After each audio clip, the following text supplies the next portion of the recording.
Hello and welcome to NCERT camp. इस video में हम लोग देखेंगे CBSE class 12 chapter 2 kings farmers and towns early state and economics की एमसीक्यू। ये हमारा पार्ट 1 है। तो चलिए शुरू करते हैं। Question number 1, find correct. तो करेक्ट हमें फाइंड करना है। तो पहला स्टेटमेंट हम देखते हैं, Rigveda was composed during Harappan civilization. तो ऋग्वेद जो है इसे हड़प्पन सिविलाइजेशन के समय इसे कंपोज किया गया था। तो ये स्टेटमेंट जो है ये स्टेटमेंट गलत है। हमें पता है हड़प्पन सिविलाइजेशन जब एंड हो जाती है तब उसके बाद एक नई सिविलाइजेशन आती है, दैट इज वैदिक सिविलाइजेशन, वैदिक एरा आती है और उस एरा के टाइम में ऋग्वेद को कंपोज किया जाएगा। पहला स्टेटमेंट गलत हो जाएगी। It was composed by people living along the Indus and tributaries. Yes, Rigveda को जो कंपोज करने वाले जो लोग थे वो डेफिनेटली वो इंडस और उसके ट्रिब्यूटरी के आसपास के रहने वाले लोग थे। तो ये स्टेटमेंट करेक्ट होगी। करेक्ट फाइंड करना है हमें। यहाँ पे हमारा करेक्ट होगा ओनली 2। आगे बढ़ते हैं। Find correct. After the end of Harappan civilisation agriculture settlement emerge in. तो जब हड़प्पन सिविलाइजेशन जब एंड हो गई तो उस समय हम लोग देखेंगे जो एग्रीकल्चर सेटलमेंट है कहाँ पे इमर्ज हो। एग्रीकल्चर सेटलमेंट का मतलब है लोग कहाँ पे ज्यादा एग्रीकल्चर एक्टिविटी खेती बाड़ी करना स्टार्ट करेंगे। तो नॉर्थ इंडिया बिल्कुल, डेक्कन प्लेट्यू ये भी करेक्ट है, पार्ट्स ऑफ कर्नाटका बिल्कुल। तो हम लोग देखेंगे इन रीजन्स के जो लोग हैं वो लोग एग्रीकल्चर एक्टिविटी करना शुरू करेंगे। वो लोग एक जगह अपना घर वगैरह बना करके वहां पे खेती बाड़ी करेंगे। करेक्ट फाइंड करना है हमें। तीनों ही करेक्ट है। हमारा ऑप्शन होगा all. Find incorrect.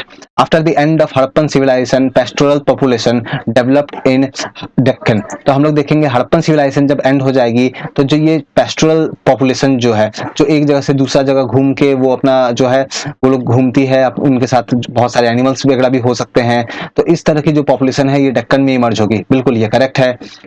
The area south to Deccan did not had pastoral population. तो हम लोग बिल्कुल देखेंगे जो एरिया जो साउथ डेक्कन जो डेक्कन वाला एरिया है उससे जो साउथ वाली जो रीजन है वहां पे हम लोग देखेंगे कि वहां पे कोई भी पेस्टोरल पॉपुलेशन जो है डेवलप नहीं होगा। तो ये स्टेटमेंट गलत हो जाएगी। वहां पे भी बिल्कुल डेवलप हुए थे डेक्कन और उसके साउथ में पेस्टोरल पॉपुलेशन जो है वो डेवलप हुई थी। तो हमें इनकरेक्ट फाइंड करना है। तो यहाँ पे इनकरेक्ट कौन सी हो जाएगी? Only 2।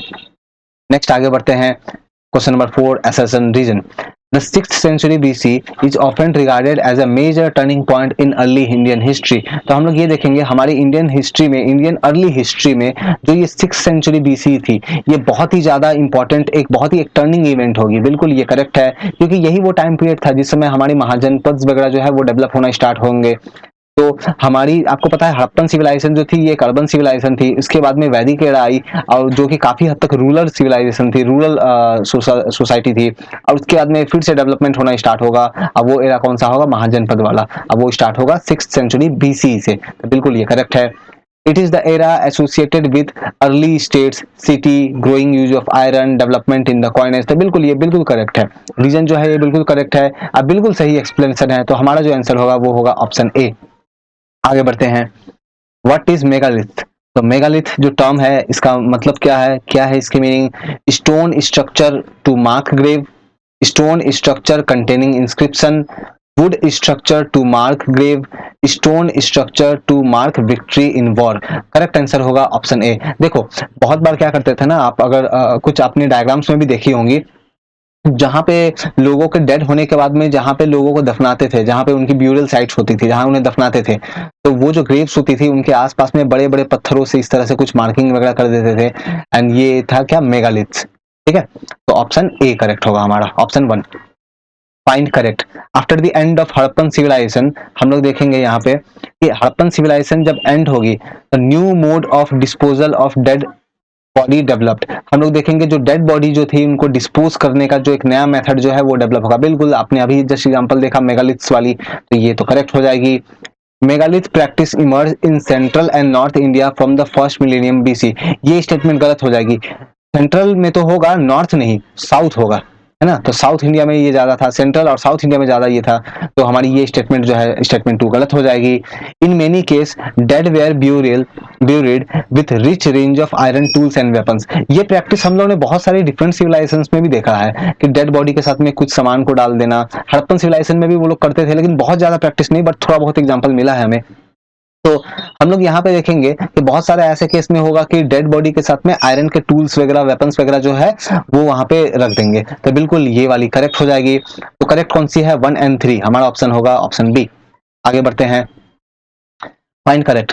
From 16th century BC, there is a evidence of emergence of early states, empire and kingdom. तो हम लोग देखेंगे 16th century BC जो है, यहाँ से हम लोग देखेंगे जो अर्ली स्टेट्स मतलब महाजनपद की बात हो रही है, तो महाजनपद इमर्ज होंगे, नए एम्पायर्स आएंगे, किंगडम्स आएंगे। देखो ये तो बिल्कुल डेवलप हुआ था, लेकिन 16th सेंचुरी नहीं, ये होना चाहिए 6th सेंचुरी। तो ये वाली स्टेटमेंट गलत हो जाएगी, 6 होना चाहिए था। Historian attempts to understand this development by drawing on a range of source, inscription, text, coin and virtual material। हम लोग ये देखेंगे जो हिस्टोरियन जो है इन सब एरा के बारे में ज्यादा से ज्यादा जानकारी कैसे लेते हैं, टेक्स्ट से, कॉइन से, विजुअल मटेरियल से, इंस्क्रिप्शन से। बिल्कुल ये करेक्ट है, तो हमारा ये स्टेटमेंट जो है ये करेक्ट हो जाएगा। करेक्ट फाइंड करना है हमें ओनली 2। आगे बढ़ते हैं हम लोग question number 8। Who from East India Company deciphered Brahmi and Kharosthi script? देखो हम लोग ये देखेंगे कि ईस्ट इंडिया कंपनी के एक पर्सन होते हैं, वो ब्राह्मी और खरोस्ती जो स्क्रिप्ट है उनको वो रीड करेंगे, उनको वो डेसिफर्ड करेंगे। ठीक है, तो इनको करने वाले पर्सन कौन थे? तो ऑप्शन है ऑप्शन 3 जेम्स प्रिंसेप। ठीक है, आगे बढ़ते हैं हम लोग question number 9। Which script was were mainly used in earliest inscription and coin in India? तो इनमें से कौन सी जो यहाँ पे आप जो देख रहे हो ब्राह्मी एंड खरोस्थी जो है, यहाँ से कौन सी स्क्रिप्ट जो है इसको यूज करते थे जो शुरुआती दौर में, जो अर्लीस्ट इंस्क्रिप्शन थी या कॉइन थी वहां पे? तो हमारा करेक्ट आंसर होगा ऑप्शन, ये दोनों ही एक्चुअली करेक्ट है, ब्राह्मी खरोस्थी दोनों को ही यूज करते थे, तो हमारा करेक्ट आंसर होगा ऑप्शन सी, दोनों को यूज करते थे हम लोग। Question number 10।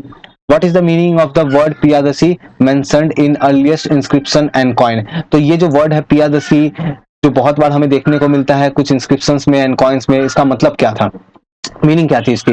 Option 1 peasant to be hold. Peasant to be hold का मतलब है काइंड ऑफ जेंटलमैन, बेसिकली एक अच्छा पर्सन, जेंटलमैन। ओके, फिर दूसरा आप देखो अ पर्सन हैविंग मेनी दासी, अ पर्सन जिसके पास बहुत सारे दासी हो, स्लेव्स हो।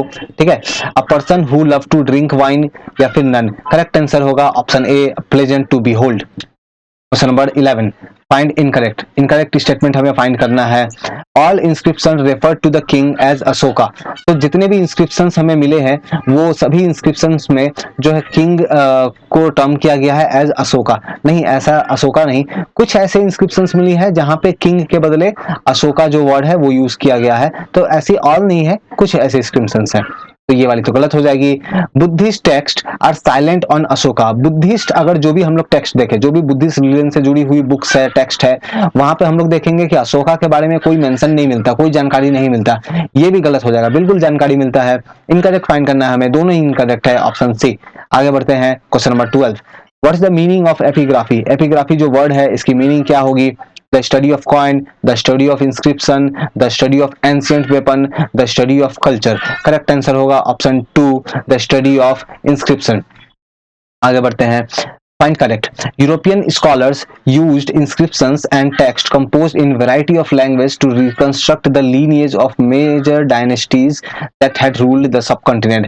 तो हम लोग देखेंगे यूरोपियन जो स्कॉलर्स है, जो स्कॉलर्स जो है, हिस्टोरियंस वगैरह जो है, इन्होंने इंस्क्रिप्शंस को रीड किया, टेक्स्ट को रीड किया। ठीक है, और भी अलग अलग तरह के लैंग्वेजेस में जो भी टेक्स्ट थे, लैंग्वेजेस में जो अलग कॉइन्स वगैरह थे, उन सबको रीड किया। और ये सब क्यों कर रहे थे? ताकि वो लोग डायनेस्टी का लीनियज जो है ये समझ पाया, मतलब पहले कौन आया, पहले कौन किंग आया, उसके बाद कौन किंग आया, फिर उसके बाद कौन आया। तो ये जो ऑर्डर है ये समझने के लिए इन लोगों ने इंस्क्रिप्शन एंड टेक्स्ट को यूज किया। बिल्कुल ये करेक्ट है।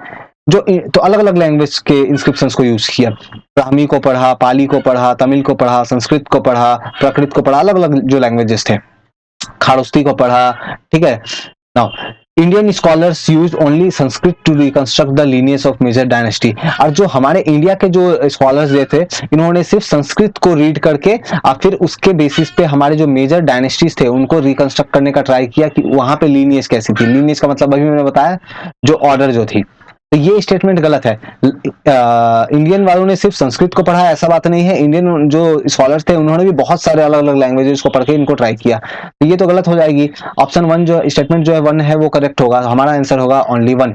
आगे बढ़ते हैं Find correct. In later period, scholars began to shift their focus to context of political history, investigating whether there were connection between political change and economy and social development. हम लोग ये देखेंगे कि शुरुआती दौर में तो जो आर्कियोलॉजिस्ट या हिस्टोरियंस जो है, स्कॉलर्स जो है, ये लोग तो स्टडी कर ही रहे थे, लेकिन बाद के टाइम में धीरे धीरे इनका फोकस कहाँ जाएगा, इनका फोकस ज्यादा शिफ्ट हो जाएगा पॉलिटिकल हिस्ट्री में, कि जो भी पहले के जो भी किंग थे, डायनेस्टीज थे, वहां पे उनका पॉलिटिकल हिस्ट्री कैसा था, मतलब कौन किंग बना, वो उसके बाद कौन किंग बना, उसने कितने एरिया को कंट्रोल किया, तो इन सब चीजों पे ज्यादा इंटरेस्ट होने लगा। ठीक है, इन्वेस्टिगेशन वेदर देयर वर, और इसके अलावा ये लोग ये भी स्टडी कर रहे थे कि जो पॉलिटिकल हिस्ट्री है उसकी क्या इकोनॉमिक और सोशल डेवलपमेंट से क्या लिंक है, तो कनेक्शन को भी स्टडी कर रहे थे। Investigating whether there was connection between political changes and economic and social development. तो हम लोग देखेंगे ये स्टेटमेंट जो है ये करेक्ट हो जाएगी। No, it was soon realize that there were always simple और डायरेक्ट लिंक। तो जब इन लोगों ने इस तरह का पॉलिटिकल हिस्ट्री को स्टडी किया, जो पुराने जो एंशियंट जो पुराने जो डायनेस्टीज थे उनके पॉलिटिकल हिस्ट्री को स्टडी किया, उनको ट्राई किया सोशल और इकोनॉमिक डेवलपमेंट से रिलेट करने का, तो उन्होंने ये पाया कि ये सभी चीजें आपस में बहुत ही सिंपल तरीके से, बिल्कुल डायरेक्ट लिंक है इनके बीच में, ऐसा नहीं है, बहुत ही कॉम्प्लेक्स। ठीक है, बहुत ही कॉम्प्लेक्स, ये वाली स्टेटमेंट गलत हो जाएगी। उनको ये मिला कि ये रिलेशन बहुत ही डायरेक्ट नहीं है, इनडायरेक्ट है, बहुत सारे कॉम्प्लेक्सिबिलिटी है यहाँ पे। तो स्टेटमेंट 2 इनकरेक्ट हो जाएगा, 1 करेक्ट है, हमारा करेक्ट फाइंड करना है ओनली 1। आगे बढ़ते हैं। Inscriptions are writing engraved on. So जो इंस्क्रिप्शंस होते हैं उनको कहाँ लिखा जाता है? स्टोन्स में, बिल्कुल करेक्ट है। मेटल्स के ऊपर लिखते हैं, बिल्कुल। पोट्री के ऊपर लिखते हैं, हाँ ये भी है, बिल्कुल। हमारा आंसर होगा ऑल। ठीक है, तो जो इंस्क्रिप्शंस जो है उनको इन तीनों के ऊपर में लिखता है। जैसे मान लो आपके घर के आसपास में एक बड़ा सा स्टोन है, उस स्टोन पे जाकर के आपने अपना नाम लिख दिया या कुछ लिख दिया, तो दैट इज इंस्क्रिप्शन। वो बेसिकली आप वहां पे कुछ लिख रहे हो, तो ऐसा करके जो पुराने टाइम में जो किंग्स वगैरह जो थे वो लोग ऐसा लिखते थे। हमने अशोका को देखा कि किस तरह से अशोका जो है वो रॉक के ऊपर में या फिर बहुत सारे पिलर्स के ऊपर में उन्होंने बहुत सारी धम्म से रिलेटेड जो है उन्होंने अपनी बात कही है वहां पे। इसके अलावा मेटल्स पे भी लिखते थे। आपने देखा होगा, फॉर एग्जांपल एक किंग है, मान लो वो एक लैंड गिफ्ट कर रहा है एक ब्राह्मण को लैंड गिफ्ट कर रहा है, तो इसका कुछ डॉक्यूमेंट तो होना चाहिए। तो डॉक्यूमेंट बहुत बार हम लोग देखते हैं कैसा होगा, एक कॉपर का शीट होता था और उसके ऊपर लिखा होता था। ठीक है, उसके ऊपर उस समय की लैंग्वेजेस में कुछ लिखे होते थे कि हाँ ये लैंड जो है इस पर्टिकुलर ब्राह्मण को दे रहे हैं हम। ठीक है, तो पॉटरी के ऊपर भी होता था। तो सभी करेक्ट है, ऑप्शन डी।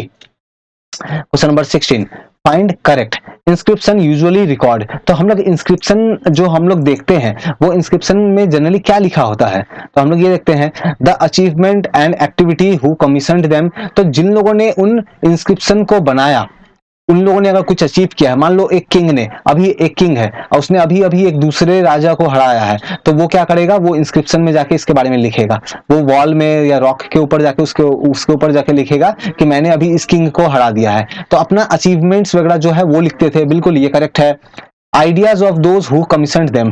बहुत लोग क्या करते थे, अपना आइडिया को स्प्रेड करने के लिए, अपने उनके मन के जो थॉट है, विचार है, उनको स्प्रेड करने के लिए बहुत बार क्या करते थे, ये लोग इस तरह से लिखते थे। जैसे आप अशोका को देखो, अशोका जो है वो धम्म की आइडियोलॉजी को स्प्रेड करने के लिए उन्होंने बहुत सारे इंस्क्रिप्शंस जो है वो लिखवाए हैं, तो ये भी करेक्ट है।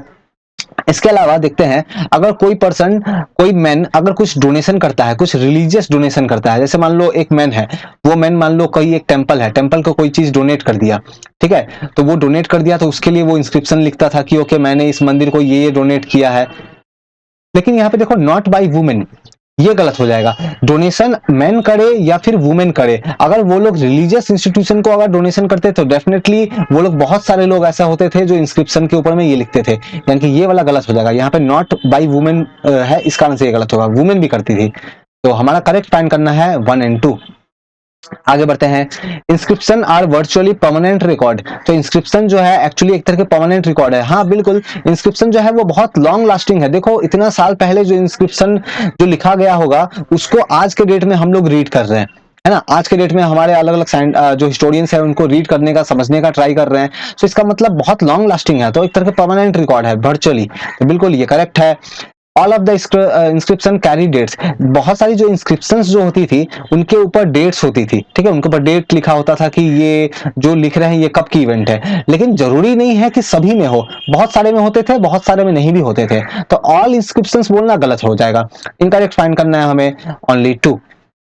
आगे बढ़ते हैं, द अर्लीस्ट इंस्क्रिप्शन वेयर इन प्रकृत, तो प्रकृत बहुत उस टाइम में हम लोग महाजनपद के टाइम में देखेंगे उस समय प्रकृत लैंग्वेज जो है वो चलती थी, तो जो इंस्क्रिप्शंस वगैरह जो लिखे होते थे वो प्रकृत लैंग्वेज में होते थे, बिल्कुल ये करेक्ट है। This language was used by the kings और royal people but not by ordinary people, तो ये जो लैंग्वेज है प्रकृत जिसमें इंस्क्रिप्शंस वगैरह लिखे होते थे, ये राजा महाराजा या फिर जो ऑफिशियल्स जो थे वो लोग तो बोलते ही थे, लेकिन जो नॉर्मल पीपल थे वो लोग ये लैंग्वेज नहीं बोलते थे, नहीं ये गलत है, नॉर्मल पीपल भी प्रकृत लैंग्वेज बोलते थे, तो ये तो गलत हो जाएगी, सिर्फ 1 करेक्ट है, ओनली 1। नेक्स्ट आगे बढ़ते हैं, find incorrect, name of ruler such as Ajatashatru and Ashoka are known from Prakrit text and inscription, तो बहुत सारे ऐसे इंस्क्रिप्शंस वगैरह मिले हैं जो प्रकृत लैंग्वेज में लिखे गए थे और उनमें हमें नाम देखने को मिलता है, कौन सा, अजात शत्रु एंड अशोक, तो अजात शत्रु और अशोका जो नाम जो है हमें बहुत सारे प्रकृत के इंस्क्रिप्शंस, प्रकृत लैंग्वेज में लिखे गए जो इंस्क्रिप्शंस जो थे उनमें हमें देखने को मिलता है, तो बिल्कुल ये करेक्ट है। Pali language was not used to write inscription and text, हम लोग देखेंगे कि ये जो इंस्क्रिप्शंस जो है ये प्रकृत में लिखे जाएंगे, पाली में लिखे जाएंगे, तमिल में लिखे जाएंगे, संस्कृत में लिखे जाएंगे, तो बिल्कुल पाली लैंग्वेज में नॉट यूज्ड ये तो गलत हो जाएगी, पाली लैंग्वेज में भी यूज करते थे, ठीक है, पाली लैंग्वेज में भी यूज करते थे, तो हमें इनकरेक्ट फाइंड करना है, ऑप्शन 2 जो है वो इनकरेक्ट हो जाएगा, ये स्टेटमेंट 2 इनकरेक्ट है, यानी कि कौन सा है, ओनली 2। आगे बढ़ते हैं, inscription and text were written in, तो अभी जस्ट मैंने आपको बताया कि जो भी इंस्क्रिप्शन और टेक्स्ट जो थे वो तमिल में होते थे, पाली में होते थे, ठीक है, संस्कृत में होते थे, तो इन सभी लैंग्वेजेस में मिलते थे, ठीक है, जनरली प्राकृत लैंग्वेज में बहुत सारे मिले हैं, लेकिन इसका मतलब ये नहीं कि इन सब लैंग्वेज में नहीं मिलते थे, प्राकृत में बहुत सारे थे लेकिन इन सब लैंग्वेज में भी मिले हैं, ठीक है, तो हमें करेक्ट फाइंड करना है, करेक्ट कौन सा है, ऑल। नेक्स्ट आगे बढ़ते हैं, फाइंड इनकरेक्ट, जनपद मीन्स लैंड वेयर अ जन, okay, whereas Jan basically a people or clan or tribe set its foot on settle, देखो बेसिकली मतलब क्या है, जनपद का मतलब है एक ऐसा लैंड, एक ऐसा जगह जहां पे कोई जन मतलब कुछ लोग या उनके परिवार, उनके गांव वाले, वो लोग सब कोई आके उस जगह पे वहां पे रहे, ठीक है, वहां पे वो लोग रहना स्टार्ट कर दे, तो उनको क्या बोलते थे, उनको क्या बोलते हैं, जनपद, तो जनपद का मतलब ये होता है, बिल्कुल ये करेक्ट है। तो ये जो वर्ड है जनपद, ये हमें प्राकृत लैंग्वेज में तो मिलता है लेकिन संस्कृत लैंग्वेज में ये वर्ड नहीं मिलता है, प्राकृत में जनपद वर्ड यूज करते थे लेकिन संस्कृत में नहीं, ये गलत है, ठीक है, हमें जो है ये जनपद वर्ड प्राकृत लैंग्वेज में भी मिलता है और संस्कृत में भी मिलता है, तो ये तो गलत हो गई, इनकरेक्ट फाइंड करना है, ओनली 2। आगे बढ़ते हैं, find correct, The 6th century BC witnessed the growth of diverse system of thought, तो जो 6th century BC जो थी, इस समय हम लोग देखेंगे बहुत सारे न्यू आइडियाज, न्यू थॉट्स जो है ये डेवलप होंगे, बिल्कुल बिल्कुल ये करेक्ट है, क्योंकि यही वो टाइम पीरियड था जिस समय हम लोग देखेंगे बुद्धिज्म डेवलप होगा, यही वो टाइम पीरियड था जिस समय हम लोग देखेंगे जैनिज्म डेवलप होगा, तो ये वाली स्टेटमेंट तो करेक्ट है, Buddhism and Jainism developed in 6th CE period, देखो जो 6th सेंचुरी BC थी इस समय बुद्धिज्म और जैनिज्म जो है ये डेवलप हुआ, कब, 6th BCE, तो ये तो करेक्ट हो जाएगी, यहाँ पे आप देखो बुद्धिज्म और जैनिज्म तो डेवलप हुआ इस टाइम में, लेकिन यहाँ 6th CE लिखा है, CE नहीं BCE, आप लोगों को जरूर पता होगा, BC before common era and common era, आप लोगों को जरूर पता होगा, अगर पता नहीं है तो आप कमेंट करके बताना, मैं आपको नेक्स्ट वाली वीडियो में एक्सप्लेन कर दूंगा क्या होता है ये, तो ये यानी कि ये वाली गलत हो जाएगी, तो हमें तो करेक्ट फाइंड करना है, करेक्ट कौन सा होगा, ओनली 1। आगे बढ़ते हैं, find incorrect, early Buddhist and Jain text mention 16 state known as mahajanapada, तो जो अर्ली बुद्धिस्ट और टेक्स्ट जैन रिलीजन से जुड़ी हुई जो टेक्स्ट जो है वहां पे हमें टोटल 16 महाजनपद के बारे में जानकारी मिलती है, बिल्कुल ये करेक्ट है। The name of mahajanapada are same in Buddhist and Jainish text, तो हम लोग ये देखेंगे बुद्धिस्ट टेक्स्ट में जो 16 महाजनपद के बारे में कहा गया है और जैनिश जो जैन रिलीजन से जुड़ी हुई जो टेक्स्ट है, रिलीजियस टेक्स्ट वगैरह जो है उनमें जो 16 महाजनपद के बारे में कहा गया है, तो वहां पे उनके नाम भी गिवन है, वो सभी नाम जो है वो सेम है, नहीं सेम नहीं है, काफी बहुत सारे नाम में डिफरेंस भी है, तो ये तो गलत हो जाएगी। All mahajanapada were equal in powerful, नहीं ऐसा नहीं है, कुछ महाजनपद ज्यादा पावरफुल थे, कुछ कम पावरफुल थे, फाइनली हम लोग देखेंगे मगध जो है ये सबसे ज्यादा पावरफुल होकर इमर्ज होगा, तो ये वाला भी गलत हो जाएगा, इनकरेक्ट फाइंड करना है, 2 और 3 गलत है, ऑप्शन सी। आगे बढ़ते हैं, how many mahajanapada were present in past, तो टोटल कितने महाजनपद थे, तो जस्ट अभी हम लोगों ने देखा, ये तो आसान सा है, 16, तो 16 महाजनपद जो है वो थे। ठीक है, आगे बढ़ते हैं। और ये क्वेश्चन डिस्कस करने से पहले मैं आपसे रिक्वेस्ट करूंगा कि आप अभी तक आपने अगर चैनल सब्सक्राइब नहीं किया है तो आप बिल्कुल आप चैनल सब्सक्राइब करें। अगर आपकी कोई भी डाउट या इंक्वायरी होती है तो आप मेरे टेलीग्राम चैनल पे आकर के, मेरे टेलीग्राम ग्रुप में आकर के आप मुझसे क्वेश्चन पूछ सकते हो। उसकी जो ग्रुप की जो लिंक है वो डिस्क्रिप्शन में दी गई है। ठीक है, वहां पे मैं और भी बहुत सारे डिस्कशन करता हूँ, आप बिल्कुल जुड़ सकते हो मुझसे। करेक्ट फाइंड करना है question number 25। All mahajanapada were ruled by king, नहीं ऐसा नहीं था, कुछ ऐसे महाजनपद थे, ज्यादातर में किंग रूल कर रहे थे, लेकिन कुछ ऐसे महाजनपद थे जहां किंग रूल नहीं कर रहे थे, तो ये वाली गलत हो जाएगी। आपके मन में क्वेश्चन आ रहा होगा, किंग नहीं रूल कर रहे थे तो कौन रूल कर रहे थे, डिस्कस देखेंगे अभी। सम महाजनपद वेयर ओलिगार्चीज, ठीक है, ओलिगार्ची गैरचीज, तो कुछ महाजनपद जो थे ये हम लोग देखेंगे, इनमें सिस्टम कैसा था कि यहाँ पे किंग नहीं थे, तो किंग नहीं थे मतलब देखो, एक तो होता है एम्पायर, एम्पायर में एक किंग होता है, एक राजा होता है ना, एक किंग होता है, वो रूल करता है, तो ये तो ज्यादातर में थे, लेकिन कुछ ऐसे थे जहां पे जिस एम्पायर को एक किंग रूल नहीं कर रहे थे, बहुत सारे लोग जो है उसे रूल कर रहे थे। ठीक है, तो एक पर्सन रूल नहीं कर रहा था, मान लो 10 लोग मिलकर रूल कर रहे हैं। ठीक है, तो ये कुछ महाजनपद जो है वो उस टाइप के भी थे, तो ये वाली जो स्टेटमेंट है ये करेक्ट हो जाएगी। ठीक है, तो हम लोग देखेंगे, करेक्ट फाइंड करना है ओनली 2। आगे बढ़ते हैं। What is the meaning of gun और संघ इन कंटेक्स्ट ऑफ महाजनपद, तो महाजनपद के विषय में अगर हम लोग देखें तो ये जो गन या फिर संघ जो वर्ड है इसका मतलब क्या है। ठीक है, तो बेसिकली एक ऐसा एम्पायर जो rule by power sharing by number of brother, जिसमें बहुत सारे ब्रदर, बहुत सारे भाई मिलकर रूल करे, एक ऐसा एम्पायर जिसको बहुत सारे भाई मिलकर रूल करे, नहीं ये नहीं है। Rule by power sharing by number of man and women, बहुत सारे मैन और वुमेन वो लोग मिलकर रूल करे, ये भी नहीं है। Rule by power sharing by number of man, बहुत सारे लोग मिलकर आपस में शेयर करे, हाँ ये है। आगे और देख लेते हैं, रूल बाय कॉमन सिटीजन, नहीं, हमारा आंसर है ऑप्शन सी। तो बेसिकली गन जो गन थे या फिर जो संघ थे, बेसिकली ये ऐसे एम्पायर थे, ऐसे स्टेट थे जहां पे एक पर्सन रूल नहीं कर रहा था, एक से ज्यादा लोग मिलकर रूल कर रहे थे। ठीक है, फाइंड इनकरेक्ट, तो हमें इनकरेक्ट फाइंड करना है यहाँ पे। Both Mahavira and Buddha belong to gun, तो महावीरा और बुद्ध जो है इनका जो जन्म जो हुआ, इनका बेसिकली ये बिलोंग करते थे गन से। ठीक है, तो गन मतलब ये बेसिकली महाजनपद की ही बात कर रहे हैं, लेकिन कैसी महाजनपद, जहां पे एक पर्सन रूल नहीं कर रहा है, काफी लोग रूल कर रहे हैं, तो बिल्कुल ये वाली स्टेटमेंट करेक्ट है।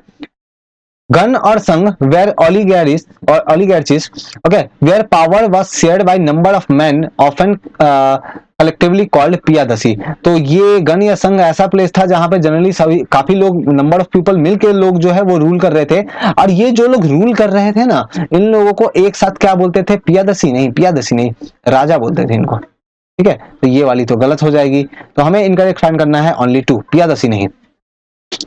Question number 28, which of the following mahajanapada were was sangha, अच्छा तो यहाँ जो ऑप्शन गिवन है यहाँ पे आप मुझे ये बताओ कि इनमें से कौन सा जो है वो संघ है। तो चलो इसके आंसर मैं नहीं दूंगा, ये आप लोग कमेंट करके मुझे बताना कि यहाँ पे मगध है, गंधार है। अच्छा चलो मैं आपसे हेल्प करता हूँ कि ये नन ऑफ दीज नहीं है। ठीक है, तो ये 3 में से कोई एक है, आप मुझे कमेंट करके बताओ कि कौन सी है।